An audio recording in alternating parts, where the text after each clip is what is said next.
Hello बच्चों, आज हम क्लास 9th का एक इम्पॉर्टेंट चैप्टर नंबर सिस्टम के बारे में पढ़ेंगे। ठीक है, मैंने इसमें नंबर सिस्टम के बारे में इसके फार्मूलेज बताएं, इनके बारे में बताएं और इनके बारे में अच्छे से के बारे में डिटेलिंग में हम पढ़ेंगे। चलिए अब इसके बारे में हम डिटेलिंग पढ़ते हैं। चलिए शुरू करते हैं। ठीक है, और प्लीज़ मेरे चैनल को सब्सक्राइब करिए, शेयर करिए, लाइक करिए, इससे हमें बहुत ज़्यादा मोटिवेशन मिलता है। Thank you. हेलो बच्चों, हम लोग क्लास 9th और एसएससी और यूपीएससी में सीएट का पेपर होता है, उसमें कुछ नंबर सिस्टम के बारे में पढ़ते हैं। क्योंकि नंबर सिस्टम जो है वो बहुत इम्पॉर्टेंट चैप्टर होता है क्लास 9th मैथ और number system for competition exam में। ठीक है, अब हम नंबर सिस्टम के बारे में कुछ जानते हैं कि नंबर सिस्टम होता क्या है। तो उसके कुछ फॉर्मूलेस हैं, कुछ रूल रेगुलेशन है, तो उनको देखते हैं और उनके साथ साथ हम ये भी जानते हैं कि नेचुरल नंबर्स क्या होते हैं, उनके कुछ फार्मूले, उनके कुछ डिजिट्स के बारे में जानते हैं। चलिए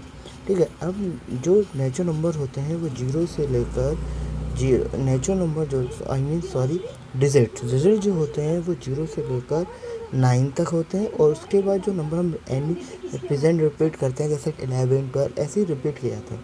अब इसी में जो नेचुरल नंबर, उसमें कुछ नंबर्स होते हैं, जैसे नेचुरल नंबर वो नंबर होते हैं जो 1 से स्टार्ट होते हैं और इन्फिनिटी तक जाते हैं, और उसे हम डिनोट करते हैं नंबर एन से। ठीक है, अब डेफिनेशन आप देख ही रहे हो, दीज नंबर्स, ठीक है, that use counting is denoted by N. ठीक है, अब नेचुरल नंबर जो क्या है, इन्फिनिटी नेचुरल नंबर है, स्मॉलेस्ट नेचुरल नंबर। ठीक है, अब ये जो हाईएस्ट नेचुरल नंबर होता है वो क्या होता है, इन्फिनिटी तक जाता है, और स्मॉलेस्ट नेचुरल नंबर जो है वो 1 होता है। ठीक है, अब इसमें ही कुछ नंबर आते हैं इवन एंड ऑड।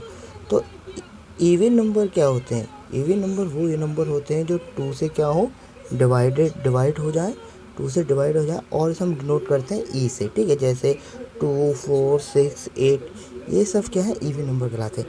अब सबसे छोटा स्मॉलेस्ट इवन नंबर क्या होता है, 2 होता है, और नो लार्जर इवन नंबर होता है। ठीक है, कहने का मतलब है कि स्मॉलेस्ट नंबर इवन नंबर जो होता है वो 2 होता है, लेकिन लार्जर इवन नंबर कोई नहीं होता है, क्योंकि नंबर्स जो हैं वो कभी ख़त्म नहीं होते, इन्फिनिटी तक जाते हैं। ठीक है बच्चों, अब आते हैं इसके नेक्स्ट टाइप पे, जैसे बोलते हैं ऑड नंबर।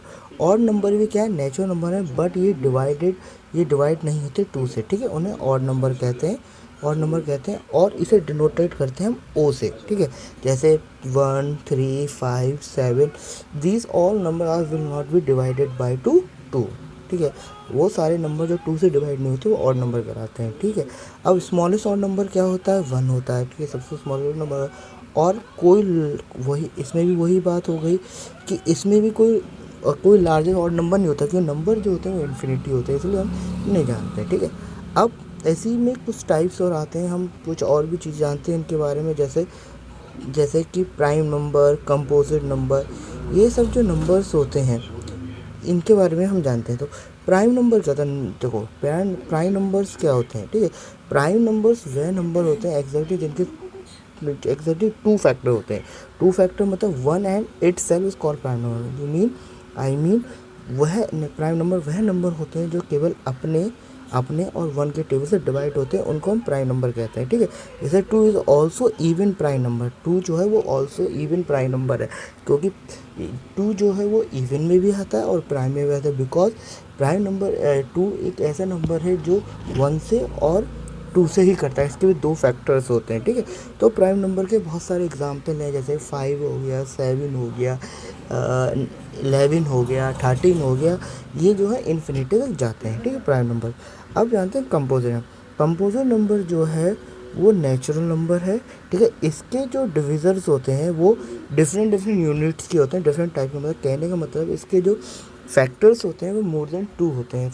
फॉर एग्जांपल जैसे 12 है, 12 एक ऐसा नंबर है जो 1 से भी जाएगा, 2 से भी डिवाइड होगा, 3 से भी होगा, 4 से भी होगा, और 6 से भी होगा, और 12 से भी होगा। तो वी कैन से हम कह सकते हैं कि जो कंपोजिट नंबर है वो जो होते हैं वो at least one divided different from the unit, अलग अलग नंबर से और इट सेल्फ से होते ही हैं। ठीक है, ठीक है, अब इवन नंबर के कुछ हमें इवन नंबर के एग्जाम्पल, हम जैसे कंपोजिट नंबर के एग्जाम्पल देख लेना, जैसे कि 24 जो है एग्जाम्पल 24 जो है वो किससे जाएगा, 24 जो है वो 2 से भी जाएगा, फिर 3 से भी जाएगा, फिर 4 से भी जाएगा, फिर 6 से भी जाएगा, फिर 12 से जाएगा। तो ये सब जो होते हैं ये सब कंपोजिट नंबर्स कहलाते हैं, ठीक है। अब अगर आप पढ़ते हैं होल नंबर। होल नंबर क्या होते हैं?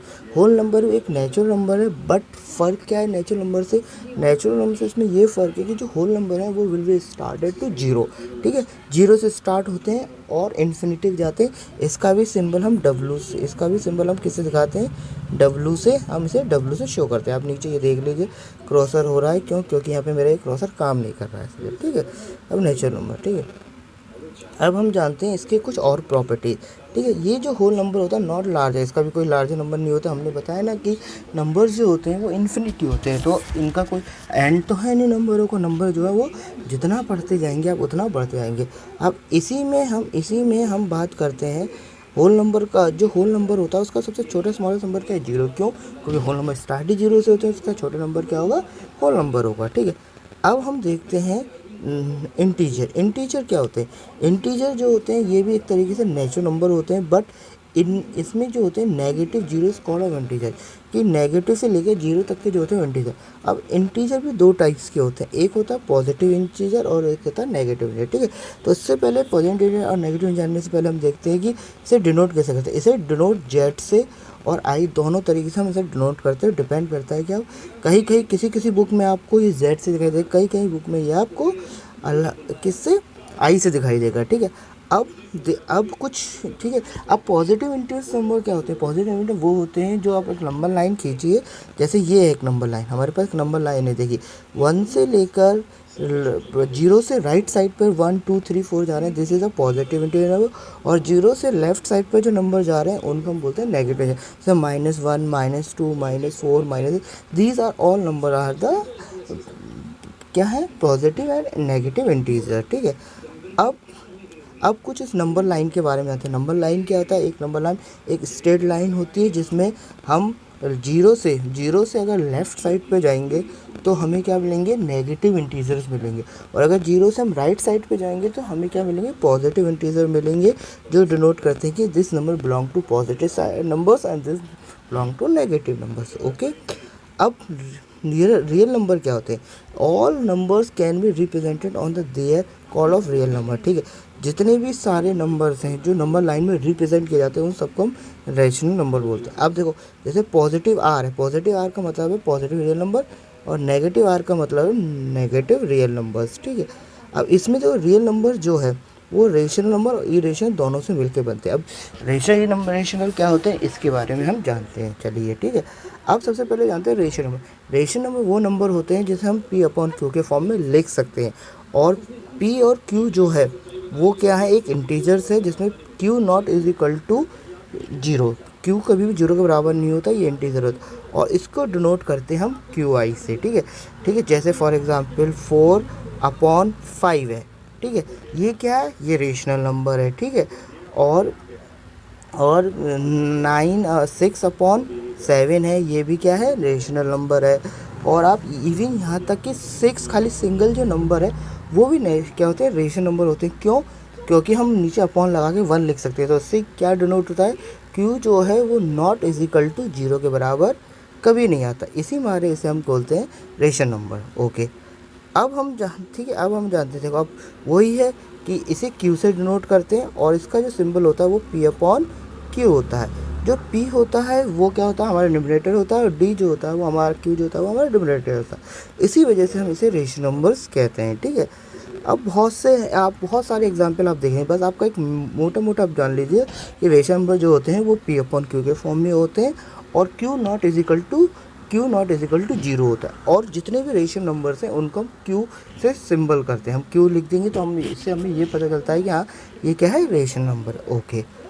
अब हम, ठीक है, अब और भी चीज़ें देख लें इसके बारे में। Between two rational number X and Y, ये सब वही एग्जाम्पल, जैसे आप देख लो, find two 3 rational number between 3। अब 3 और 5 के बीच के हमें रेशनल नंबर निकालने हैं, तो इसके लिए हम क्या कर सकते हैं? आप ऐसा करें कि इसे जो है, ये 3 जो है इसे आप A मान लें, और 5 जो है उसे आप B मान लें, ठीक है। आप क्या मान लें?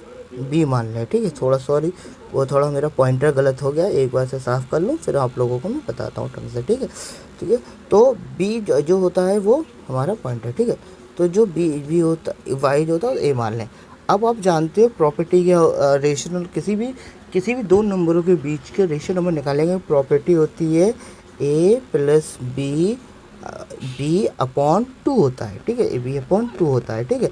अब इस केस में क्या है, देखो जैसे कि 3 और 2 लिया हमने, 3 और 2 लिया हमने, 3 और सॉरी हम थोड़ा मिटा दें, ठीक है, हमने क्या लिया 3 और 4 लिया हमने, 3 और 4 लिया। अब 3 और 4 का हमने क्या माना, 3 को ए माना, 5 को हमने बी माना और अपॉन 2 कर दिया। इनको जोड़ेंगे 8 होगा, 2 से डिवाइड कर देंगे। इस तरीके से आप रेशियो नंबर निकाल सकते हो। फिर दूसरे केस में आप क्या करो, फिर आप वही क्या करो, 4 आ गया। अब दूसरे केस में क्या करो, आप इसे मान लो, बी मान लो और 3 को ए मान लो। फिर वही चीज़ 3 + 4 upon 2 is equal to 3 + 7 upon 2। तो इस तरीके से आप बहुत सारे रेशियो नंबर्स आप फाइंड कर सकते हो किसी भी दो नंबर, 1 हो, 3 हो, 4 हो, 5 हो, इन्फिनिटी तो आप रेशियो नंबर फाइंड कर सकते हो। ये सब आप क्लास जब हम एक्सरसाइज करेंगे, जब हम उसके बारे में और डिटेल में हम जानेंगे, ठीक है। आप लोग चाहो तो मैं NCERT के भी क्वेश्चन सॉल्व करा सकता हूँ, नहीं तो RS अग्रवाल है, RDA, बहुत चॉइसेस आपको पास। आपको प्रैक्टिस करनी है, यही प्रैक्टिस आपको बोर्ड 9th में भी पढ़ेंगे, फिर 9th के बाद फिर इसका 10th में भी आएगा, और इवन यहाँ तक जो SSC तय करें उनके लिए भी बेसिक्स हैं जो बहुत इंपॉर्टेंट है आपको समझने की, ठीक है। अब हम लोग थोड़ा इरेशनल के बारे में जानें कि इरेशनल नंबर होते क्या है। इरेशनल नंबर जो होते हैं उसे हम P अपॉन Q के फॉर्म में नहीं रखते, ठीक है, P अपॉन Q के फॉर्म में पुट नहीं कर सकते, और Q जो नॉट इज इक्वल टू के बराबर वही चीज़ है, कोई फ़र्क नहीं है, ठीक है। अब इसे भी हम Q से डिनोट करते हैं, और कहीं किसी बुक में हम इसे Q करके C से भी डिनोट करते हैं। तो हम इसे क्या बोल सकते हैं, इरेशनल्स नंबर बोलते हैं। जैसे कि √5 हो गया, √3 हो गया, √3 हो गया, 3 - √5 हो गया, ये सब क्या होते हैं, हमारे इरेशनल्स नंबर्स कहलाते हैं, ठीक है। यहाँ तक कि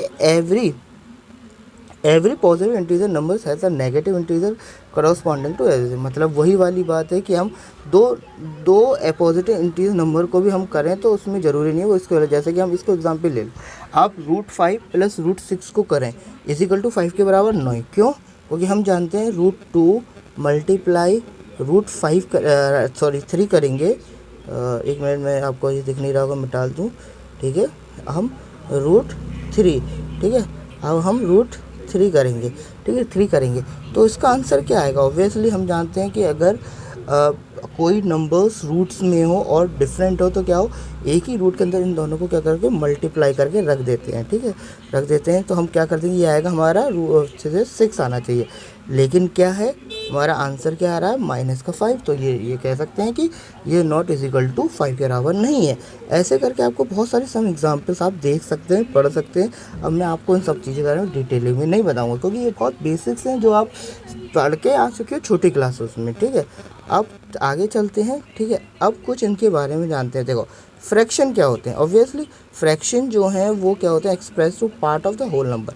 एक ये भी जो है एक होल नंबर के पार्ट है। फ्रैक्शन क्या होता है, जो वही वाले न्यूमिनेटर अपॉन डेमिनेटर के फॉर्म में लिखे जाती हैं, या ये कह सकते हैं P अपॉन Q के फॉर्म में हम इन्हें लिख सकते हैं, ठीक है।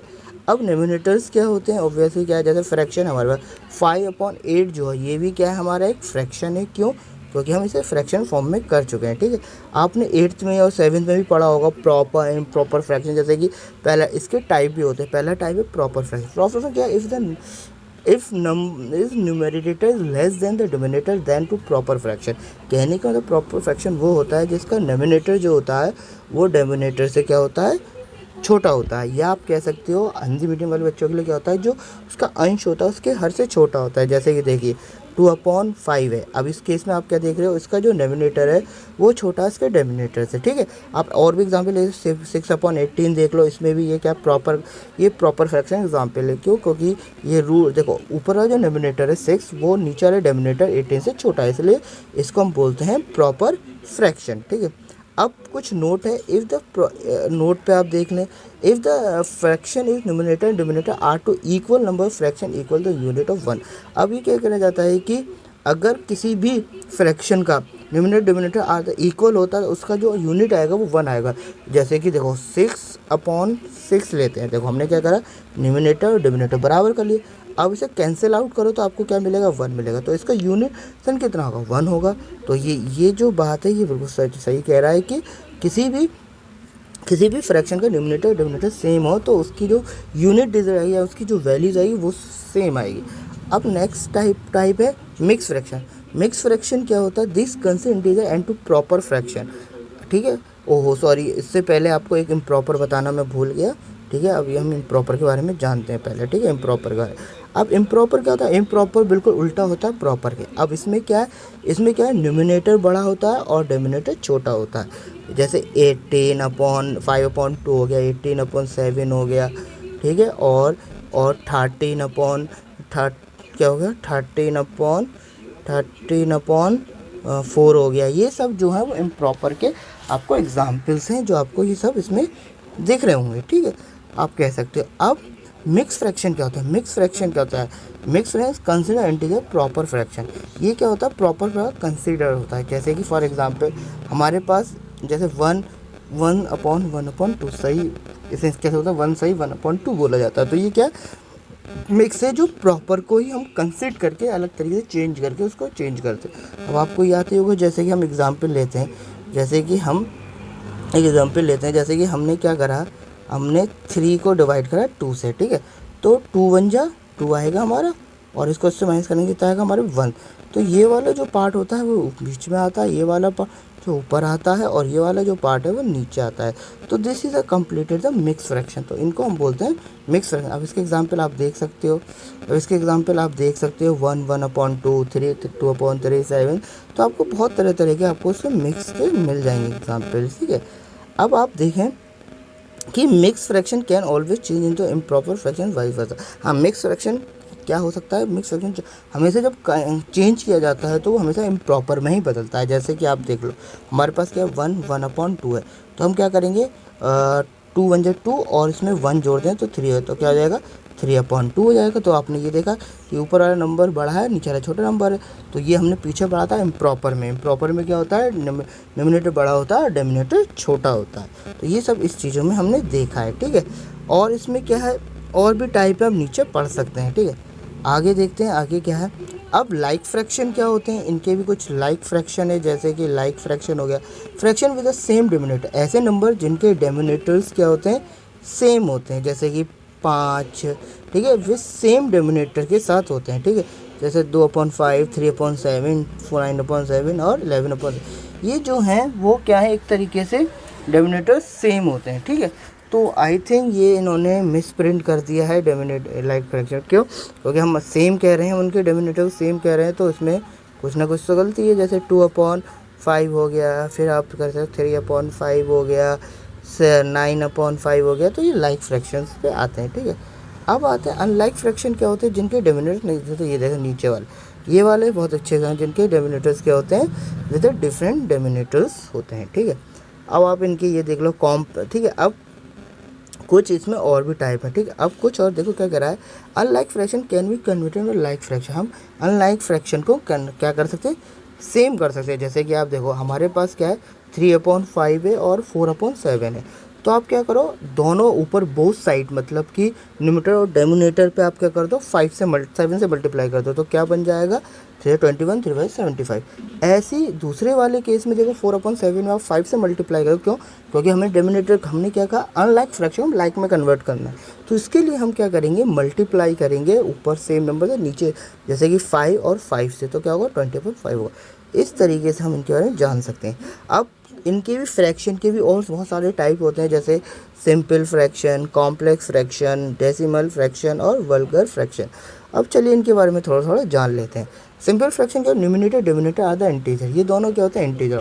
हमने क्या कहा कि जो नंबर लाइन के अंदर आते हैं। अब ये रेशनल नंबर भी एक तरीके से इंटीजर्स होते हैं, जैसे कि 3/7, 2/5, ये सब क्या सिंपल फ्रैक्शन में कैंपल है। कॉम्प्लेक्स नंबर जो होते हैं वो denominator both of fraction the number, ये नंबर जो होते हैं न्यूमिनेटर वो बोथ ऑफ फ्रैक्शनल नंबर्स में होते हैं। जैसे कि देखो आप एग्जांपल दे सकते हो, 2/, फिर 2/, फिर 5/2, फिर मतलब कि अपॉन में है तो एक नंबर और अपॉन में दे रखा है। इस वजह से क्या होता है, ये थोड़े कॉम्प्लेक्स हो जाते हैं, इनको क्या होता है, सिंप्लीफाई करने में आसानी रहती है। तो आप हम इसके बारे में और चीज़ें जानेंगे डिटेलिंग में, ठीक है।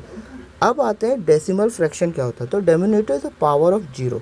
डेसिमल फ्रैक्शन का मतलब जो होता है जितने भी फ्रैक्शन होंगे उनके जो डिनोमिनेटर होगा वो हमेशा पावर 10 की फॉर्म में होंगे। कैसे 10 की फॉर्म में होंगे आप ये देखिए, जैसे कि 6/10, ठीक है, ये हो गया। 9/100 हो गया, ठीक है, ऐसे 100 कर सकते हो।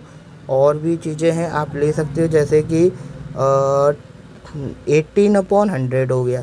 तो 100 का 1000 हो गया। तो जिनके जो पावर्स ऑफ 10 होते हैं वो डिनोमिनेटर में होते हैं तो वो हमारे क्या कहलाते हैं, डेसिमल फ्रैक्शंस कहलाते हैं, ठीक है। अब जानते हैं वल्गर फ्रैक्शन क्या होते हैं। Vulgar fraction definition not are the power of value. Obviously आपके वैल्यू फ्रैक्शन जो है वो डेसिमल फ्रैक्शन से बिल्कुल अलग होते हैं। क्यों? वल्गर फ्रैक्शन जो होते हैं वो जो हैं उसके जो पावर्स होते हैं वो 10 में नहीं होते हैं, ठीक है, ठीक है। उनकी पावर्स कहने का मतलब है कि जैसे 6/10 है तो ये जो है ये पावर फ्रैक्शन, ये वल्गर फ्रैक्शन निकला है डेसिमल। क्यों? अभी आपको बताया कि वल्गर फ्रैक्शन जो होता है वो पावर 10 नहीं होती। फॉर एग्जांपल नीचे देख सकते हैं आप 3/7 है, 9/2 है और 5/95 है। तो ये सब क्या है हमारे वल्गर्स, ठीक है। अब इसके कुछ एग्जाम्पल्स आप चाहो तो देख सकते हो, जैसे कि देखो, अब after the during the 3/4 of biology homework Monday night, ठीक है, ठीक है, और Sanjay did the 1/4 of the remaining homework on the Tuesday night, ठीक है। और what fraction the original homework would be Sanjay have to do Wednesday night complete the biology assignment. Question क्या कह रहा है कि एक होमवर्क मिला है, ठीक है, एक होमवर्क मिला है किसी को, संजय को। संजय ने अपने वो बायोलॉजी का है। अब बायोलॉजी के होमवर्क से जो 3/4 जो है वो होमवर्क जो है वो मंडे नाइट में किया और जो 1/3 जो है वो the remaining homework Tuesday night में करा। तो what fraction the original homework है संजय। तो बताइए कि वेडनेसडे ने टोटल क्या करा। तो अब ऑब्वियसली क्या है, रिमेनिंग, ठीक है। अब क्या है कि आप क्या कर सकते हो कि कि इसमें आपने देखा है कि ये इनके होमवर्क के नीचे दे रहे हैं आप, ठीक है। तो आपने देखा कि इसने क्या करा, टोटल जो वर्क है वो कितना, हम 1 मान के चलते थे, टोटल वर्क है वो 1 है, ठीक है। अब उसमें से उनने कितना काम कर लिया, 1/3 कर लिया। तो कहने का मतलब 1 - 3/5 काम उन्होंने कर लिया। तो आप ऑब्वियसली एलसीएम लेके आप डिवाइड 5 करेंगे, 5 × 5, 5 से 3 गया तो कितना बचा, 2/, कितना काम बचा इसका, उनका 2/5 काम बचा। तो ऑब्वियसली, ठीक है, इसने इतना काम क्या कर लिया, इतना काम इसका रिमेनिंग बचा मंडे में। फिर उसने अगला काम कब कर लिया, ट्यूसडे में कर लिया। ट्यूसडे में कितना कर लिया, 1/3। ट्यूसडे में कितना कर लिया इसने, 1/3। तो 1/3 कर लिया।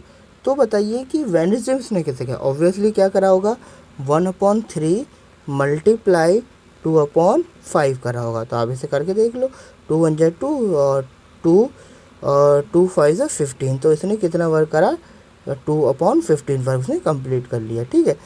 अब रिमेनिंग काम हमने बायोलॉजी का इतना कर। अब क्या हुआ कि अब जो बचा काम, अब कितना काम बचा था, इसने हमने क्या पढ़ा था कि 1 में से 1/3 माइनस करा था तो कितना बचा था, 2/5 वर्क बचा था। फिर उसके बाद उसने अगले दिन किया वो 1/2 फिर करा तो उसको मल्टीप्लाई करके हमारा क्या आया था, 2/15 आया था। अब क्या करेंगे हम, 2/5 में से हम माइनस करेंगे 2/12 पार्ट को माइनस कर देंगे, जिससे हमारा क्या होगा, ये फाइंड निकल आएगा। तो हमारा हमने क्या करा, एलसीएम करा तो हमारे पास क्या आया, हमारे पास आया 15। अब क्या करेंगे, 15 में से हमने 2 को माइनस किया क्योंकि हमने एलसीएम लिया 5 और 15 का 15 आएगा।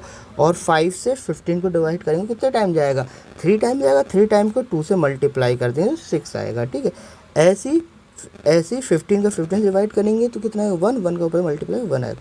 तो इस तरीके से हमने अपना काम करके हमारा आंसर कितना आया, 4/15 हमारा आंसर आ गया। इस तरीके से हमने क्या कर लिया, फाइंड कर लिया कि संजय ने वेडनेसडे में कितना काम कंप्लीट किया होगा, ठीक है। अब कुछ राउंड ऑफ आप पढ़ चुके हो, राउंड ऑफ क्या होता है ये, तो राउंड ऑफ कुछ नहीं है कि आप कह सकते हो, राउंड ऑफ का मतलब है कि आपको एक नंबर दे दिया जाए। जैसे अप्रॉक्स डेसिमल्स कैसे हैं, जैसे कि आपके पास है, अब आपको दे रखा है, जैसे हम बात करते हैं, जैसे कि एग्जाम्पल के तौर पे हमने लिया 2। अब 2 जो लिया वो राउंड ऑफ करना पड़ेगा। अब राउंड ऑफ करने के लिए ये बताइए कि 2 जो है वो 2 के 0 के पास ज़्यादा पास है 10 के साथ। क्यों? क्योंकि हम नियरेस्ट 10, नियरेस्ट 100, नियरेस्ट 1000 की तरफ पढ़ते हैं। तो ऑब्वियसली क्या है कि ऑब्वियसली 2 के पास होगा। क्यों? क्योंकि आपको 0 तक आने के कितने स्टेप पीछे करना पड़ेगा, कि 1 और 2 स्टेप पीछे जाना पड़ेगा। लेकिन आपको 10 तक पहुंचने के लिए 3, 4, 5, 6 और ऐसे स्टेप बढ़ने पड़ेंगे। तो आप ऑब्वियसली कम स्टेप का यूज़ करके उस तक पहुंचने जाओगे। तो इसीलिए इसी को राउंड ऑफ कहते हैं। तो हम कह सकते हैं कि जो 2 है उसका राउंड ऑफ क्या होगा, 0 होगा। तो इस तरीके से राउंड ऑफ के चैप्टर। ऐसे डेसिमल्स भी होते हैं, जैसे कि आपके पास नंबर होता है, जैसे कि हमने एक नंबर लिया 21.3751 है। अब ये नंबर है, आप जानते हो कि हम राउंड ऑफ में क्या होता है, पॉइंट का मैक्सिमम कोशिश जो करते हैं वो 2 डिजिट लेने की कोशिश करते हैं पॉइंट का। तो ऑब्वियसली आप क्या करोगे, 2 1 होगा। और आप जानते हो अगर हम 2 डिजिट लेने का प्रयास कर रहे हैं तो हम जानते हैं कि अगर ये नंबर 1 और सेकंड का अगर थर्ड नंबर अगर 5 है, ये 5 से ज़्यादा है, तो हम क्या कर देते हैं, उससे पीछे वाले नंबर में 1 को ऐड कर देते हैं और रिमेनिंग पार्ट को हटा देते हैं। जैसे कि 1.38 कर देंगे इसे, तो हमारा ये राउंड ऑफ बन जाएगा। जैसे कि आप देख सकते हो, ये रहा एग्जाम्पल हमारा ये वाला, ठीक है। आपने देखा इस तरीके से ये सब क्या होते हैं, राउंड ऑफ 2 प्लेस पे यूज़ किया जाता है। अगर आप चाहो कि सर हम दो प्लेस पे नहीं लेना चाहते, हम एक प्लेस पे लेना, तो आप उसे भी ऐसे भी अप्लाई कर सकते हो। जैसे कि 2.137 है, आप चाहते हो कि सर मैं कि एक प्लेस पे ही रखना चाहता हूँ, 2 प्लेस पे नहीं जाना चाहता, तो ऑब्वियसली आप क्या करो, इसमें भी आप क्या करो, देखो ऑब्वियसली 7 जो है वो 5 से ज़्यादा होता है और 5 से ऑब्वियसली। तो हमने क्या कहा, अगर कोई पॉइंट के बाद 1 डिजिट या 2 डिजिट जितना भी हम लेना चाह रहे हैं, डिपेंड करता है, लेकिन मोस्टली जो हम 2 डिजिट्स को कंसिडर करते हैं के लिए, तो हम इसमें 1 ऐड कर देंगे और उसको नंबर को हटा देंगे, तो हमारा क्या बन जाएगा, 21.4 हो जाएगा। तो इस तरीके से ये हमारे राउंड ऑफ्स कहलाते हैं, ठीक है। अब इसके कुछ ऑपरेशंस होते हैं, जैसे कम्युनिकेटिव होता है, एसोसिएटिव होता है, communicative property of multiplication, associative property और डिस्ट्रीब्यूटिव प्रॉपर्टीज़। तो इनके बारे में एक एक करके जान ले रहे हैं, ठीक है। अब सबसे पहले कम्युनिकेटिव प्रॉपर्टी जानते हैं। कम्युनिकेटिव प्रॉपर्टी क्या है कि आप a + b लिखो या b + a लिखो, बात ही एक ही है। जैसे कि हम एग्जाम्पल लेते हैं, 3 + 4 कितना होगा, ऑब्वियसली 7 होगा। और ऐसी 4 + 3 लेंगे तब भी हमारा क्या होगा, 7 होगा। इससे क्या होगा, इससे आंसर में कोई वेरिएशन नहीं आएगा। तो इस टाइप की प्रॉपर्टी हम कम्युनिकेटिव प्रॉपर्टी हैं। अब एसोसिएट प्रॉपर्टी भी इसी को शो करता है। जैसे कि हम ले लें 4 + 2 और +1 ले लें, ठीक है। तो इसका आंसर क्या होगा, 4 + 2 6 और ये 7। तो हमारा ये 7 आ गया, ये हमारा A है, ये हमारा B है एंड ये हमारा C है। अब इसी प्रॉपर्टी को हम दूसरी तरीके से लिख लें। अब इसी फॉर्मूले लिखें कि हमने क्या A + B को कर दिया, तो इसका मतलब हमने 4 को इधर रखा +7 +1 को इधर कर लिया। अब कितना होगा, ठीक है, सॉरी वो क्या था, 7 नहीं था, 4 + 2 था, आई थिंक 4 + 2 था, ठीक है, मुझे याद नहीं आ रहा। 4 + 2 और +1 करेंगे तो कितना होगा, ये 3 होगा और ये 3 होगा, 3 और 4 फिर भी 7 आएगा आंसर। तो एसोसिएटिव्स में भी कोई प्रॉब्लम नहीं होती, वही चीज़ें रिपीट होती हैं, ठीक है। अब ऐसे अगला टाइप आता है कम्युनिकेटिव। इसमें भी क्या है, 2 नंबर को मल्टीप्लिकेशन करो, अगर से आगे को पीछे करो उससे कोई फ़र्क नहीं। जैसे कि A × B = B × A, there is the same thing, कोई फ़र्क नहीं है इसमें। जैसे कि आप एग्जाम्पल के तौर पे दे सकते हो, जैसे कि हमने करा 6 × 1, तो क्या है, ऑब्वियसली हमें 6 मिलेगा। और इसी केस में अगर हम 1 × 6 करें तब भी हमें क्या मिलेगा, 6 मिलेगा। तो इससे कोई आंसर में वेरिएशन नहीं आता, आंसर वही रहता है। इसी को बोलते हैं क्या होता है, कम्युनिकेटिव, ठीक है। इसी को हम क्या बोलते हैं, कम्युनिकेटिव, क्या, ठीक है, कम्युनिकेटिव प्रॉपर्टी ऑफ मल्टीप्लिकेशन, ठीक है। अब अगला टाइप आता है एसोसिएटिव प्रॉपर्टी। एसोसिएटिव में भी यही होता है कि आप 2 अलग अलग नंबर्स ले लो और उनको मल्टीप्लाई कर लो। जैसे कि आप 2 × 1 ब्रैकेट में 2 × 1 ले लो। अब 2 2 जब 1 × 1 हो गया तो कितना आया, 1 2 ही आया। अब इसी चीज़ को अगर हम दूसरे तरीके से करें, जैसे कि हम एग्जाम्पल 2 ऐसे रखो, मल्टीप्लाई 1 × 1 तो कितना आएगा, 2 × 1 1 जब 1 तो कितना आएगा, 2 ही आएगा। तो इसलिए इस केस में भी क्या होता है, चीज़ें सेम्स होती हैं, कोई चीज़ों में फ़र्क नहीं आता, ठीक है। अब ये ठीक है। अब इसमें कुछ कॉम्प्लेक्स क्या होते हैं, कॉम्प्लेक्स नंबर होते हैं। अब कॉम्प्लेक्स नंबर वो नंबर होते हैं जो क्या होते हैं, उनके साथ कुछ अजीब से नंबर आते हैं, जैसे कि 5i, ठीक है, 5i हो गया, और आप कह सकते हो 3i हो गया। अब i जो है वो a को हम कंसिडर √5 की तरह डिनोट कर सकते हैं, ठीक है। तो जब आगे पढ़ेंगे हम तब डिटेलिंग में इसके बारे में जान लेंगे, कोई दिक्कत नहीं है, ठीक है। अब कुछ और भी आते हैं डिविजिबिलिटी रूट। ये डिविजिबिलिटी रूट तो बहुत ज़्यादा इम्पोर्टेंट है किसके लिए? हेलो बच्चों, आज अब तक इतना हम लोगों ने जाना कि क्या होता है नेचुरल नंबर्स, क्या होता है रेशनल नंबर, इसके बारे में हम लोगों ने जाना। ठीक है, यहाँ तक अगर आप लोगों को समझ में आया है तो बहुत अच्छी बात है। आप इसे हमारे वीडियो को कमेंट करें, शेयर करें और अपने दोस्तों को भी बताएं इस चैप्टर के बारे में। ठीक है, अगर आपको कुछ भी नहीं समझ में आया है तो प्लीज़ मुझे कमेंट सेक्शन करिए, मैं जल्दी से जल्दी आपके क्वेश्चन का आंसर देने की कोशिश करूँगा। और बिल्कुल thank you very much for your supports.